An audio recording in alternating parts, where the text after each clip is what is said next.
اعوذ باللہ من الشیطان الرجیم بسم اللہ الرحمن الرحیم۔ میں اپنے سبھی چاہنے والے ناظرین کو آج کی ویڈیو میں خوش آمدید کہتا ہوں۔ کیا آپ جانتے ہیں ماہر نفسیات کا کہنا ہے کہ دم تکلیفیں انسان کو مضبوط بناتے ہیں اور خوف انسان کو بہادر بناتا ہے۔ دل کا ٹوٹنا ذہن بناتا ہے۔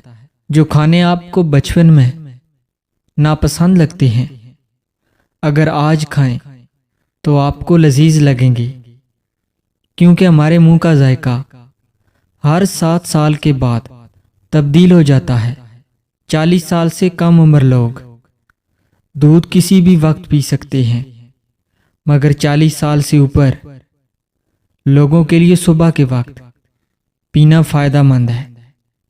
دہی دن میں کسی بھی وقت کھا سکتے ہیں، لیکن رات کو کھانا مضر صحت ہے۔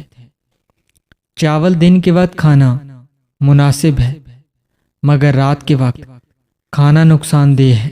اگر دوپہر میں سستی کی وجہ سے نیند آنے لگے اور جسم میں درد محسوس ہوتا ہے، نیند کے بغیر سکون نہیں آتا، تو دوپہر کے کھانے کے بعد کھیرا کھائیں۔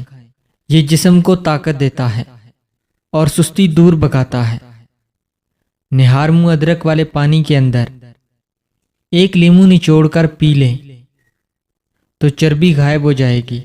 کپڑوں پر اگر چائے گر جائے تو فوراً اس پر ٹیلیکم پاؤڈر چھڑک دیں۔ ذائقہ اور رنگ کپڑوں پر نہیں جمے گا۔ انگور کھانے سے پھیپھڑوں کو طاقت ملتی ہے اور بلغم بھی ساری باہر آ جاتی ہے۔ تازہ نیم گرم دودھ چہرے پر مسل دینے سے چہرے کی رنگت نکھر جاتی ہے۔